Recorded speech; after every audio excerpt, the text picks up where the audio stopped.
Krishna Gopi Gopinath Shama Kunda Radha Kunda Giri Govardhani Ki Jai, Vrindavan Dham Ki Jai, Navadvip Dham Ki Jai, Ganga Mai Ki Jai, Yamuna Mai Ki Jai, Tulasi Devi Ki Jai, Bhakti Devi Ki Jai, Samaveda Bhaktivinoda Ki Jai, Gaur Premanandi, Hari Hari Bol. All glory assembled devotees.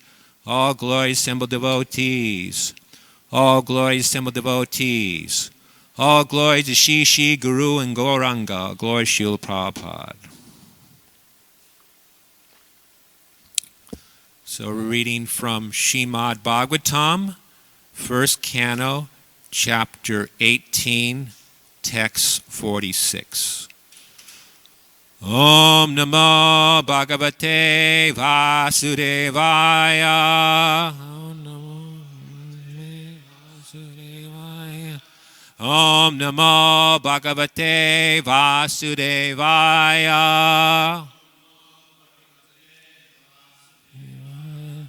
Om Namo Bhagavate Vasudevaya.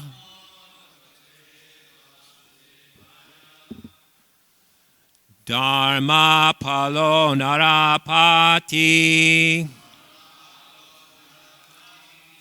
Satu Samrad Brihatshava Sakshan Mahabhagavato Rajashir Hayamedayat Shutrit Shranma Yuto Dino Naivasmach Chapam Arhati. Someone could chant.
Mataji's.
word for word. Dharma Palaha, the protector of religion. Narapatihi, the king. Saha, he. Two, but. Samrat, emperor. Brihat, highly. Shravaha, celebrated. Sakshat, directly.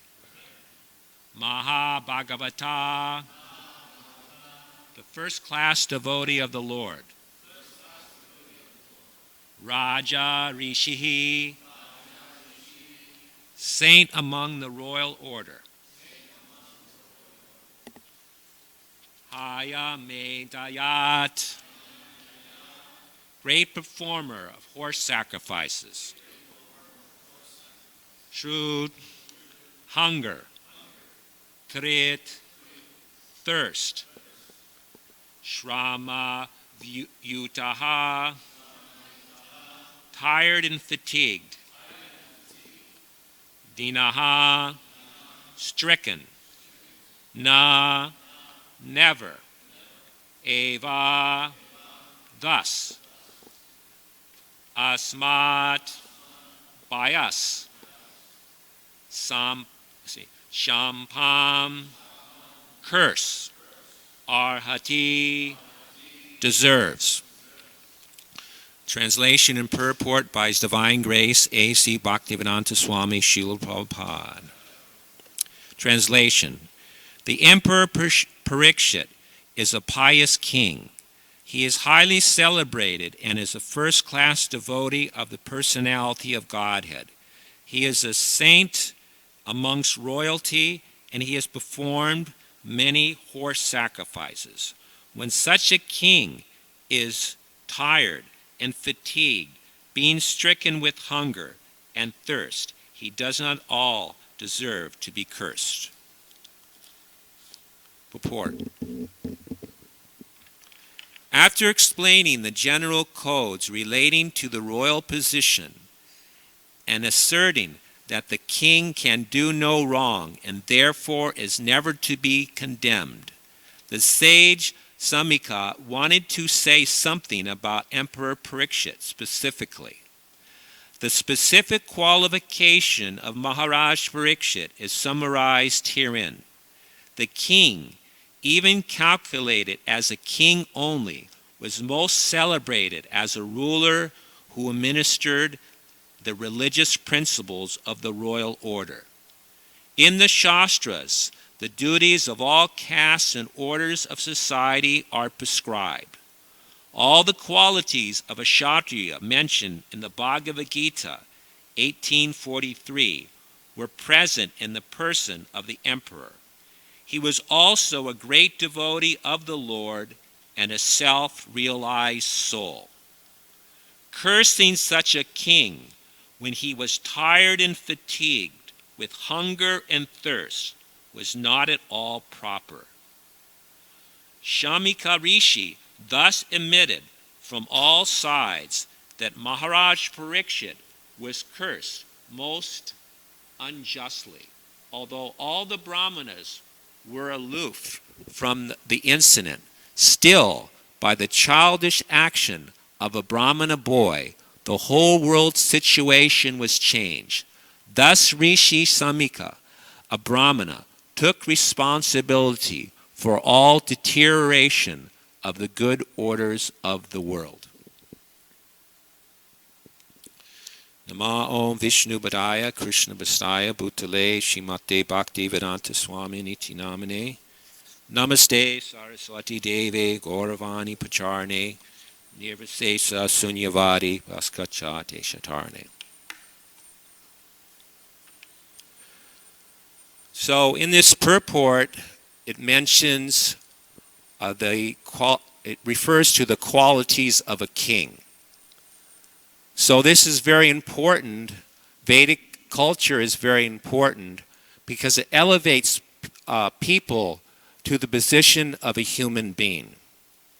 Thus, it's the duty of the king to make sure everybody's acting either as a brahmana, a kshatriya, a vaishya, or a sudra. Otherwise, civilization is simply a bunch of two-legged animals, simply eating, sleeping, mating, and defending. And by such activities, they're spoiling their human form of life, missing this opportunity, and thus they'll fall down into lower species of life. So they are simply a bunch of animals. In Srimad Bhagavatam, it's been described that those who are not glorifying the Supreme Lord Krishna, they've been described as hogs, dogs, camels, and asses. So how are these people described as such? They're described as hogs because a hog has no discrimination in what to eat and what not to eat. They'll eat any old garbage. In fact, if you offer them some nice food stuff, if you offer them some nice halava, or if you offer them some some stool to eat, they prefer to eat the stool. They have no discrimination. And the dog, people have been compared to dogs, especially in the age of Kali. They're becoming more and more like animals. The dog is in a situation where unless it gets a good master, it can't survive. So many people now are encouraged to go to the college, to the universities, get a nice degree, and then look for a good master. Go door to door and beg, "Sir, please employ me. Otherwise, I'll starve." So without a good master, they are simply a bunch of street dogs. And then there's the camels. The camels are simply trying to enjoy sense gratification, simply eating all sorts of rubbish things. Like the camel is known to eat thorny twigs. And the thorny twig, when he eats the thorny twigs and it cuts its tongue, and then the mixture of the blood and the twigs creates some kind of false taste for the camel. So we think this is very nice. So the materialists, their happiness is simply sex life. And by that, they are simply spoiling their own blood. But they think they are happy. So this is their madness. And then there's the example of the ass. The ass is working so hard, day and night, simply for a morsel of grass. But he's so foolish, he doesn't understand that there's grass everywhere growing. He doesn't have to work so hard. In India, they use the asses for carrying all sorts of loads, like clothing and so many different items. And they're loaded up so much, practically they're breaking. But the ass is thinking, unless I work for my master, I won't get any food. He's so unintelligent. So similarly, the workers, the big businessmen, they think they have to work so hard and make millions and millions of dollars, but they could only eat so much. They could only enjoy so much, but they think they have to work so hard. So in this way, they have been compared to the animals. And so these people, they're compared to the animals. They simply live like animals, and they will die like animals, and they will become animals. So even though in the animals, actual animals on this planet, they don't engage in any sinful activity. They're completely under control of nature, and they're just working off their bad karma. But if a human being, he thinks he could simply live like an animal, then he has to suffer. He has to suffer by not only getting an animal body in his next life, but he'll have to go to the hellish planets to suffer so many miserable conditions. And even in this life, they have to suffer so many miserable conditions. Just like those who indiscriminately eat anything and everything like the hogs, then they eat like animals. They kill animals indiscriminately, and by that, they have to suffer so many hellish situations. Like it's mentioned in the Vedas that if by killing the cow, one has to suffer a hellish birth for every hair on the cow's body. So anybody that's engaged in such activity, they have to suffer. It's not only those who eat the animal, but those who kill the animal, those who cook the animal, those who raise the animals to be slaughtered. They're all responsible. So in this way, they have to suffer. And those who engage in illicit sexual activities, they also have to suffer. Not only in this life, but in the next life. If a man has sexual relations with another man's wife, then he with another man's wife, then he goes to hell. And if a woman has relations with another man besides her husband, she also goes to hell. Both of them go to the hellish planets where they're whipped by whips and they're forced to embrace the hot iron form of a man or a woman. And in this life, they get all sorts of sicknesses. Srila Prabhupada mentions that one drop of semen is produced by 80 drops of blood. And by wasting one's blood, then one's immune system becomes depleted and one gets so many diseases. In this way, they suffer in so many different ways. So this is the situation of today. There's simply hogs, dogs, and camels and asses. But Srila Prabhupada mentions that we have to educate them. That's our responsibility, to make a dog a devotee, to make an ass a devotee, to make a camel a devotee, and to make a hog a devotee. That is our responsibility. That is our mission.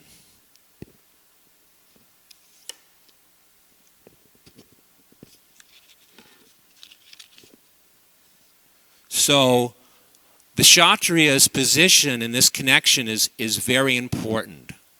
Actually, the Kshatriya means, the actual meaning of the word Kshatri is one who protects one from being hurt by others.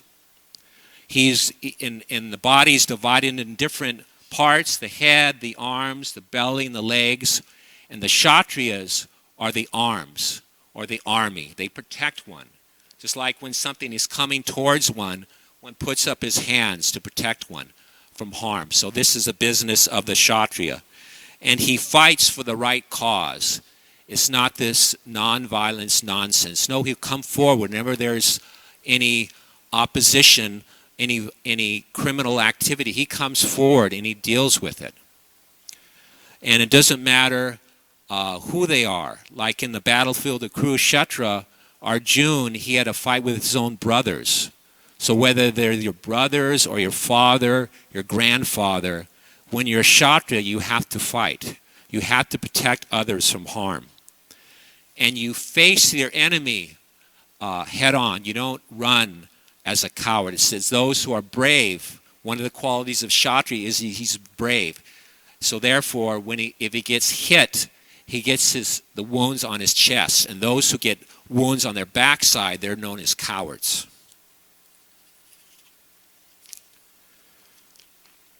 So the Kshatriya, he engages everybody. Everybody engaged in activity, because when there's unemployment in society, then everything becomes chaotic. As it is said, an idle's mind is a devil's workshop. So the Kshatriya, he makes sure that everybody is properly engaged according to their nature as a Brahmana, Kshatriya, Vaishya, or Sudra. So he engages everybody, but he has a tendency to lead or rule. But the Kshatriya will not rule over the Brahmanas. They will not do that. The Kshatriyas, they protect the Brahmanas, and the Brahmanas protect the Kshatriyas by giving them instruction. Just like we see when Krishna was on the planet, he was acting sometimes as a Vaishya and sometimes he was acting as a Kshatriya, although he was none of these things. But simply to show by example, he was taking instructions from the Brahmanas. He was taking instruction from Uddhava. He was honoring the Brahmanas, like when Narada Muni came to visit him, he would get off his throne and he would offer his throne to Narada Muni. So in this way, he would honor, he would obey the Brahmanas. He would listen to their advice. So the Kshatriyas, they're there to protect the people on the material side, and the Brahmanas are there to protect people on the spiritual side. And sometimes also the Kshatriyas, sometimes they were inclined to accept more than one wife.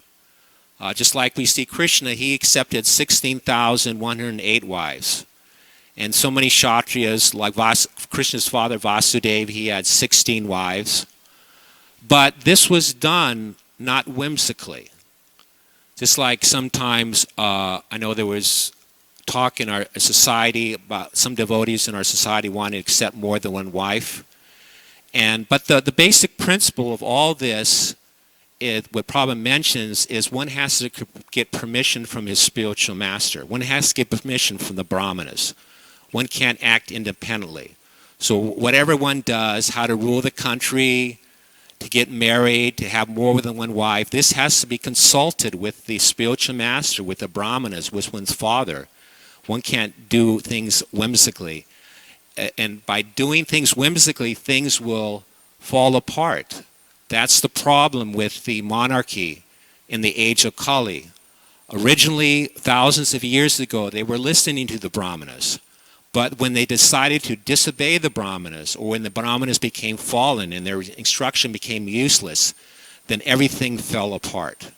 So in Vedic society, you need a head that is intelligent, and you need the Kshatriyas who are able to follow that instruction and to help the people, not simply use the taxes for sense gratification, which is happening in this day and age.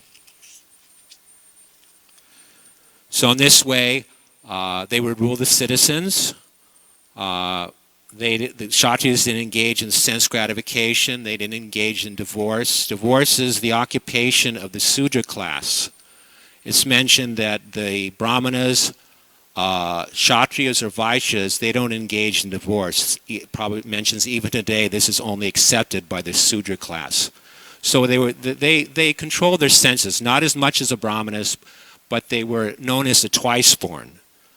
Twice-born means one has a spiritual master, one listens to his instructions, and they were also, as being a twice-born, they did not render menial service, just like the worker class. The worker class, the Sudra class, they would have a boss and they would get money or support, but the Brahmanas, Kshatriyas, and Vaishyas, they wouldn't serve anybody in terms of being a menial servant. They would offer their services in terms of helping other people, but they wouldn't become like they needed a boss.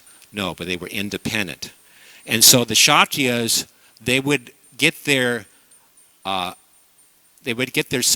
maintenance by taxation. So people would pay taxes, namely like if one was an emperor, would collect taxes from other kings, and also the Vaishyas would give up to 25% of their income to the king, to the Kshatriyas, like that. In this way, there would be taxes. But there was no taxes. The Brahmanas would never give taxes. The kings would never tax the Brahmanas, or nor were the Sudras ever taxed because they didn't have any property.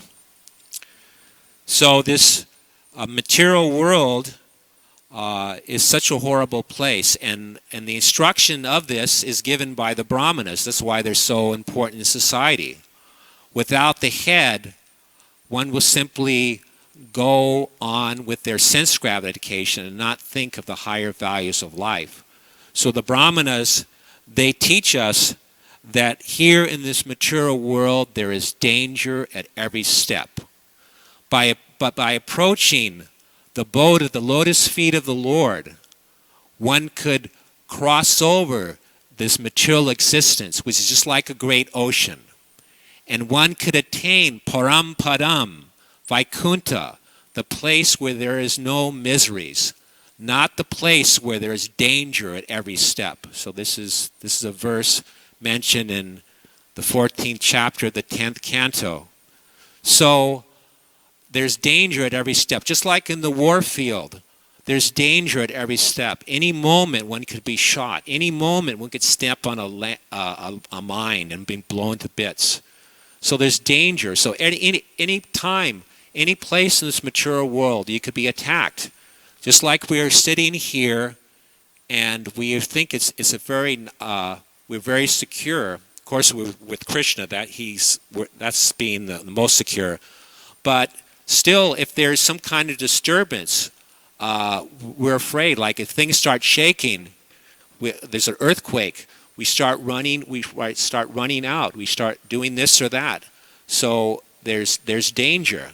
And we may walk across the street and we get hit by a car. Like Srila Prabhupada gave an example of one of his disciples, of one of his godbrothers in India. They were simply in the street, and they fell down and in the street and were run over by a car, and all their bones were crushed. They were killed in that way. So any moment, one could be killed. Any moment.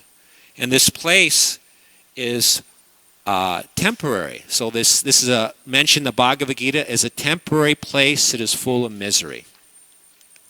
Any moment we could leave. So people say, okay, I admit that it's full of suffering, but I'll make a compromise with material nature. Let me just stay here. But material nature won't allow it. You have to leave. You have to leave. That's the main thing. You have to leave. It's miserable, and even if you think it's not miserable, you say, I think it's a great thing here, this material world. But still material nature will say, no, get out, and get out now. Any time. You can't plan it. Any second. Maharaj Parikshit, we're reading here, he has 7 days to live. But we don't even know if we have even 7 seconds. We don't even know if we have 7 seconds. But we are thinking we have 7 millions of years. So this is our madness. And this is because we don't hear from the spiritual master. We don't hear from the authorities. Our holes, those who don't hear the transcendental messages of the Supreme Personality of Godhead, their ears are compared to the holes in the paddy field. In the paddy field, the rats, they make holes in there, in the paddy field, and thus they come out and they eat the grains. So the snakes take advantage of this, and they go in the holes, and they eat the rats. So in this way, they live very comfortably. But these holes are simply, they're not holes to hear. They're simply the holes where the snakes are. And those who simply speak nonsense, these snakes, they come out and they hear the frog. The frog's croaking, craw, craw, craw, craw, craw, craw, like that. And the snake comes out and hears the frog, and it simply gobbles him up. So those who are simply speaking nonsense, the snake of death will simply come and swallow them. So as is stated in Srimad Bhagavatam, the setting and the rising of the sun decreases the duration of life of everyone, except for one who utilizes the time in discussing the topics of the all-good personality of Godhead. So people try to become happy in this material world. Of course, we know that there are different levels of happiness. As explained, Srila Prabhupada explains that like there's different planetary systems. We're in the middle planetary systems. But above this planetary system, the planetary system right above us is 1,000 times greater in enjoyment than what we're enjoying here on this planet right now. And the planetary system above that one is 1,000 times even greater than the previous one. So in this way, there's so much so-called happiness in the material world, but still we understand from Bhagavad Gita, Abrahma bhuvana loka punarvartinojina mamupet yotakonteya purnam janma vidyate. From the highest planet in the material world down to the lowest, all are places of misery wherein repeated birth and death take place. But one who attains to my abode, O son of Kunti, never takes birth again. So, we have to understand these things. This becomes possible by approaching Krishna, by approaching the spiritual master, because we have imperfect knowledge. Our senses are defective, and with defective senses, have imperfections, a tendency to commit mistakes, imperfect senses, to be illusioned, to cheat. We can't understand things as they are. But by approaching the spiritual master, one can get perfect knowledge. Otherwise, one's knowledge is incomplete and imperfect. But by hearing from Krishna, by hearing from the spiritual master, one can attain perfection, one can attain complete knowledge. So by this complete knowledge, one can become immortal. This is the formula for immortality, to hear from the spiritual master and to apply his instructions. So it's not simply just hearing, but that's winning half the battle. But we have to also follow those instructions, and then by that we will attain success in life. So we have to preach Krishna consciousness by giving people knowledge about Krishna, by distributing books, by chanting the holy name of the Lord, and especially by this system of varnashrama. Because most people, they can't understand things unless they're properly situated in the human form of life. And to actually, for most people, what this requires is the varnashrama system. To have a government that properly employs them, make sure that they don't engage in sinful activities. In this way, they get an opportunity to associate with Vaishnava devotees of the Lord. In this way, they can make advancement in spiritual life. So what we are doing now is on a small scale, but if we want to make the whole world Krishna conscious, then we have to introduce this varnashrama. So we have to do this. Srila Prabhupada mentions, never mind if you're not successful, never mind. We just have to work hard for Krishna, and he will note that down. He will note that down, that we're working hard for him. Our business is to be recognized by Krishna. And as soon as we do this, then we'll be perfect. This will be noted down. We have to do this. We have to simply try our best, and that will be our success in life. Thank you very much. Are there any questions on these points? Yes, back there in the under. Is that Sura Prabhu? Who is that? That's okay. Hare Krishna Prabhu, thank you so much for awesome class. I have two questions. One would be, both of them are regarding Varnashram that I know you're an expert of. One would be your comment about the role of Kshatriyas as the managers, meaning they engage others in their service. I have this confusion about that, and the confusion is that, for example, you as a Brahmana, in your role as Brahmana, you also engage others in service. Or let's say a Vaishya who's a merchant, he has employees who engages them, right? But they are not Kshatriyas. It seems to me that the role of Kshatriya would be more like a protector in terms of, like, let's say if somebody, like, I'm under your supervision as a brahmana, and if you abuse me or misuse me, I go to the Kshatriya for protection to say that Rabindranatha Prabhu is like misusing me. So, so that's one question. Okay, so let me take that question first. So yeah, so within different, like the brahmanas, they like, for example, we do with the different artiks for the deities, and we cook for the deities. So the brahmanas also show other brahmanas how to cook, how to dress the deities.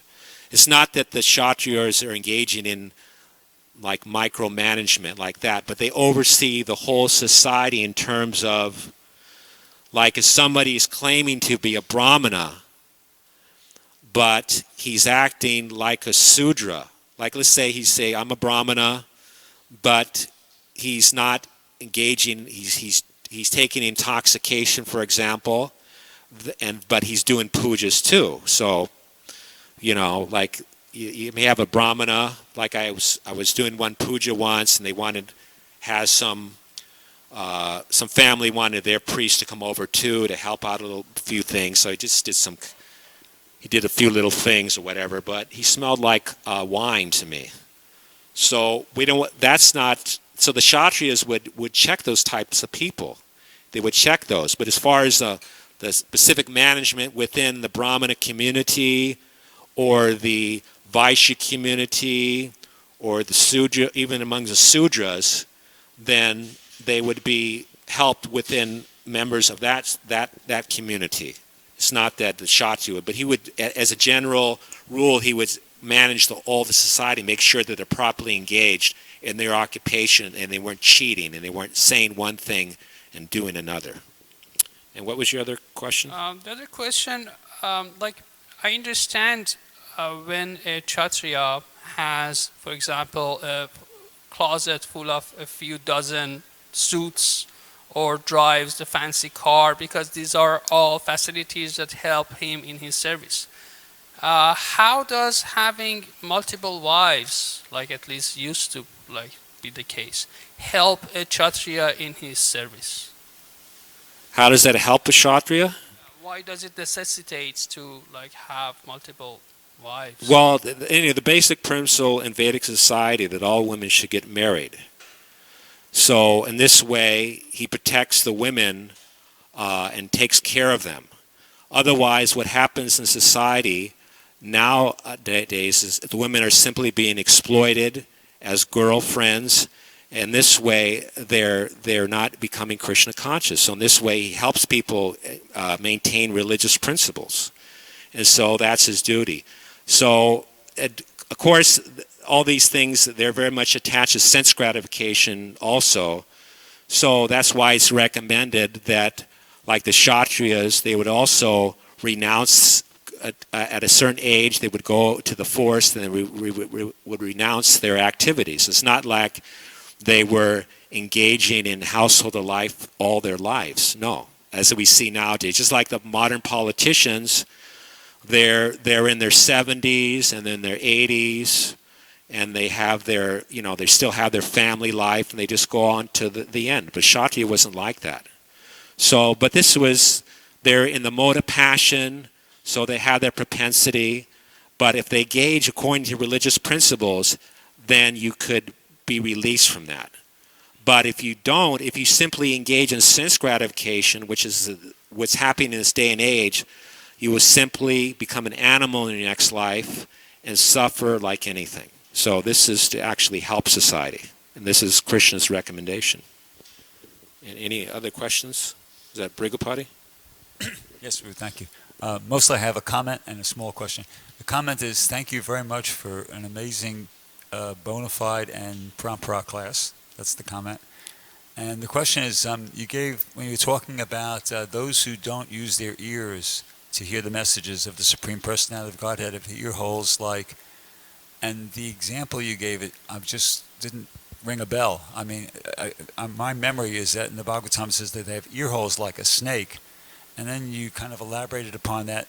Yeah, well, Prabhupada also explains about he talks about that, and then he compares to the the holes in the paddy field too, because I was thinking about that once before, because actually I heard the snakes also have, they have. I also heard they could hear, and that's why they play music, and you could charm them by music like that. So anyway, Prabhupada also gives that example about the holes. The holes are also compared to the holes in the paddy field, like that. So sometimes one example may be given.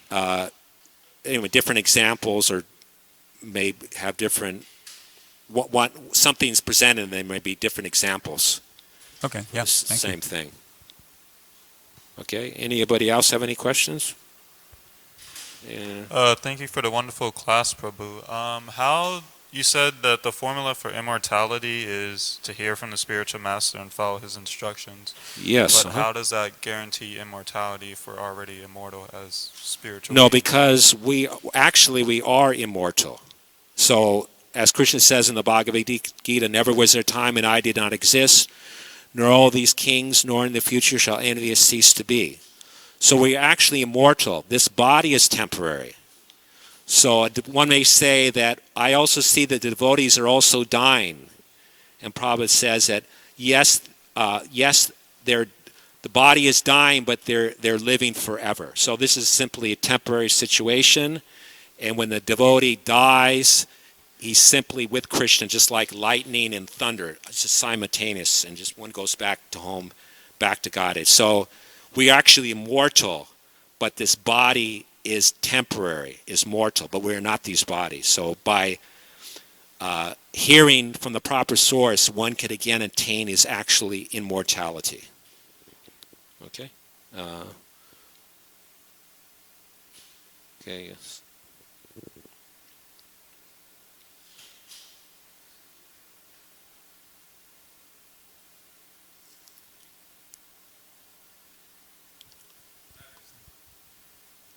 You want to speak out loud, or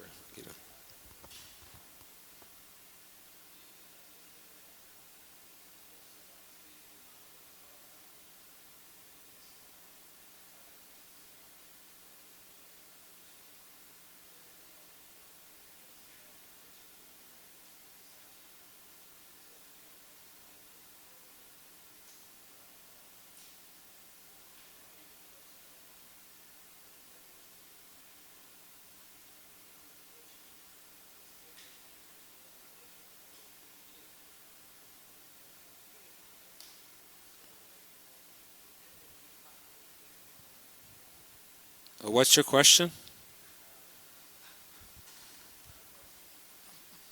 Yeah. My question is, so we expecting for that level of devotees, since he's still alive, so means the decline his position, or his position is still okay, or we waiting for those facilities, who knows when and why they never acting now. Suppose in LA is when big fire is going on there, many people they buy, like it or not like it, they must to die. So the same thing, Mother Pavaka had been lamenting yesterday for those devotees who they cannot approach or to the schedule, means so it's like Parikshit Maharaj, they being just sentenced to death. So now we are with the devotees here, they are brahmanas and this, and then still Rameshwar Prabhu, he's alive. He's giving the example yesterday, the being and the time when he being alive, so the temple they been packed, but now even we giving those facilities, no devotees here. So my question is, so we must work more hard. So in other words, we want to work harder to get more people to come to the temple? Yeah, because you mentioned. Yeah, that's there, but anyway, on our part, we just have to try our best. Like Krishna says in the Bhagavad Gita, do thou fight for the sake of fighting without considering victory, defeat, loss, or gain, like that. So Prabhupada mentioned it so many times, like they were talking about book distributions. Some devotees were arguing that they don't think it was good to do book distribution, and other devotees saying, yeah, it's good. And Prabhupada said, no. Prabhupada said, I never said you had to distribute so many books. I never said so many numbers, but you just have to try, that's all. So that's what Prabhupada wanted. That's what Krishna wants. We simply try our best, just like Hanuman. He lifted a whole mountain, then there was some spider or squirrel, and they were just trying to build a bridge with a few dusts and throwing a few dusts, and Hanuman said, he's not doing anything, and Ramachandra said, he's doing his best. So that's all that matters, that we just try our best. And the success is not our problem, it's Krishna's problem. So if we work in that way, then Krishna notes that, and we'll be satisfied, he'll be satisfied, and we'll go back to home, back to Godhead. Okay, so we could stop there. All glories to Shri Shri Guru and Gauranga.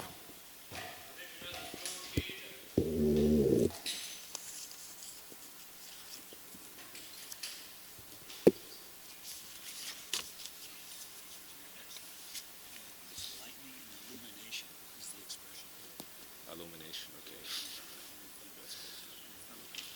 Yeah. I have to remember that.